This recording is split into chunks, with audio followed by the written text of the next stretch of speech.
Ya, butuhnya iman di situ karena tidak kelihatan semuanya.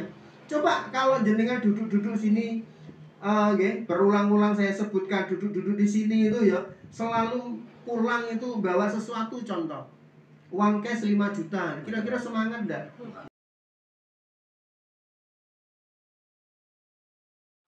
Zakah itu membersihkan, nafas itu jiwa. Ya. Kalau jenengan disuruh zakat, mengeluarkan harta, berarti apa? Membersihkan harta bendanya. Caranya seperti apa? Ya zakat, infak, sedekah. Caranya seperti itu.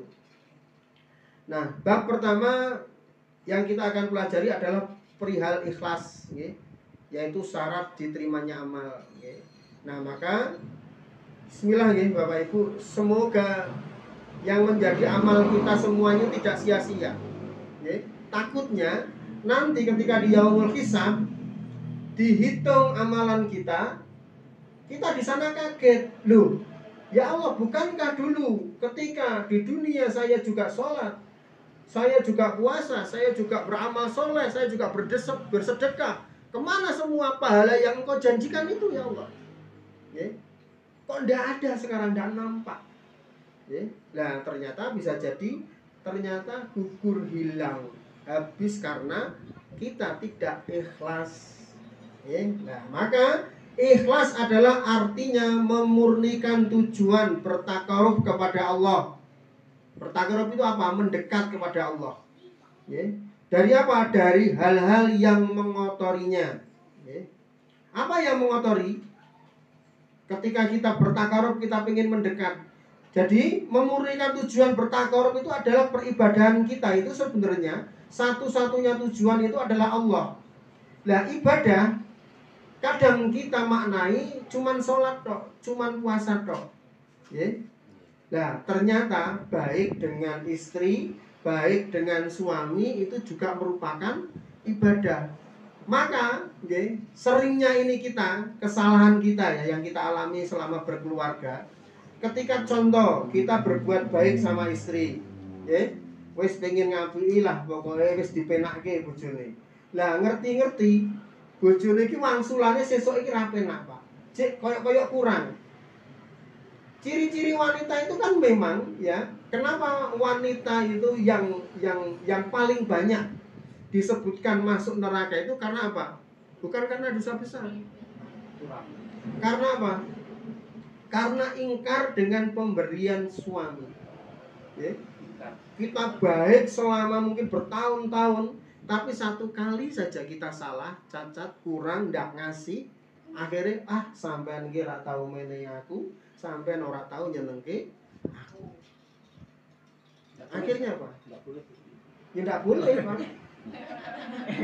Ini jangan perang dulu, nanti juga suami punya kesalahan. Maka belajar ini untuk apa? Wasilah untuk muhasabah, tidak saling mencari kesalahan. Ya. Iya. Rame ya. Iya, memang kasusnya akan seperti itu. Saya juga ngalami, Pak. Iya, sama saja. Nah, maksudnya kita bisa belajar seperti ini supaya bisa lebih berhati-hati. Salah itu hal yang wajar. Ya betul. Hal yang wajar. Maka orang yang sungguh-sungguh mau memperbaiki kesalahannya itulah nanti yang berhasil. Manjada wajada. Ya, siapa yang bersungguh-sungguh pasti berhasil. Jadi tidak apa-apa, Pak, Bu. Kita hari ini salah. Contoh, ya cik ngeroweng, cik nesu.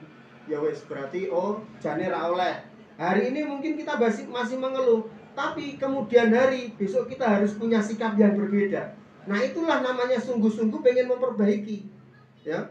Nah, saiki wis ngerti rambu-rambune ngono ki gak oleh kok cek bulan baleni, ya berarti belum memberikan pelajaran bagi kita berarti. Ya. Nah, maka rambu-rambu itu untuk perbaikan kita semua.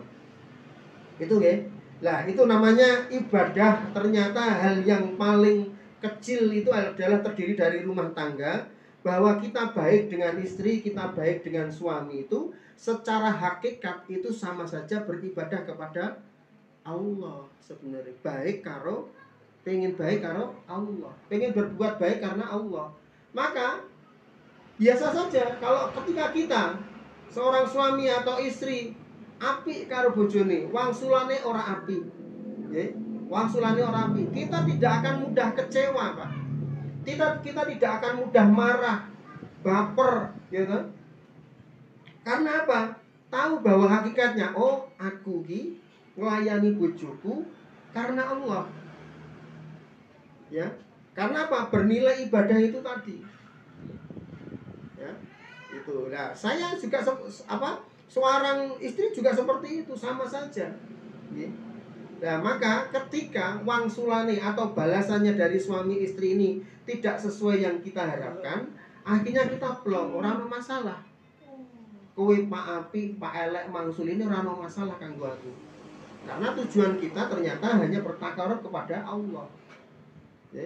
Lah, sikap yang mungkin tidak kita harapkan itu bisa jadi memang bentuk ujian.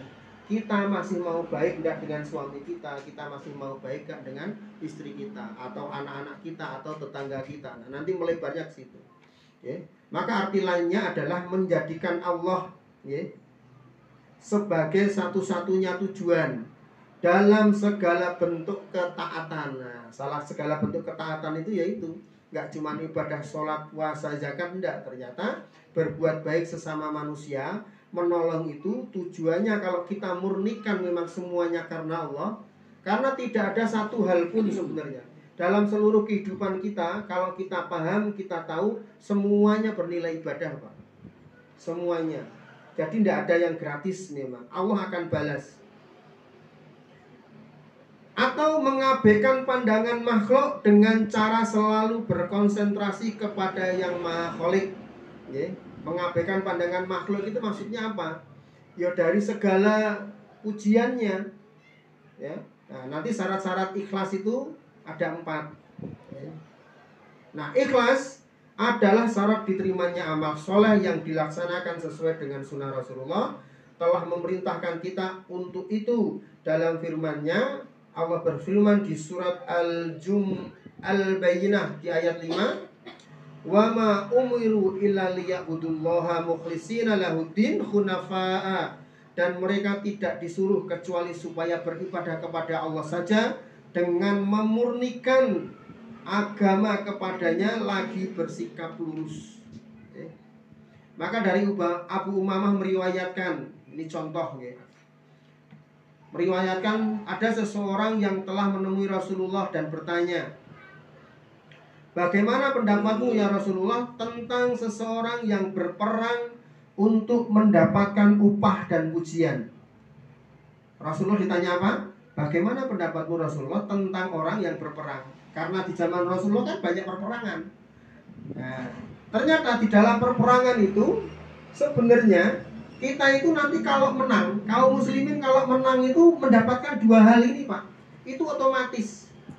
Ya, otomatis. Otomatis itu artinya nggak usah diniatke, nak menang kuwi mendapatkan 2. Apa itu? Upah. Upah itu berupa ghanimah nanti. Nak perangnya menang, ya memang barangnya yang punya orang kafir kita rebut. Jadi hak milik kita. Itu namanya nanti dibagi ghanimah, harta rampasan itu dibagi. Itu namanya ghanimah. Dan pujian tentunya juga mendapatkan pujian. Tapi pujian itu tentunya harus disematkan kepada Allah. Nah, apakah ia mendapatkan pahala? Ya kan? Terus ditanya, seseorang yang berperang untuk mendapatkan upah, berarti niatnya Pak pengen upah, ghanimah iku mau karo pujian. Apakah ia mendapatkan pahala? Maka sebenarnya seluruh kehidupan kita itu tidak lain hanya untuk apa?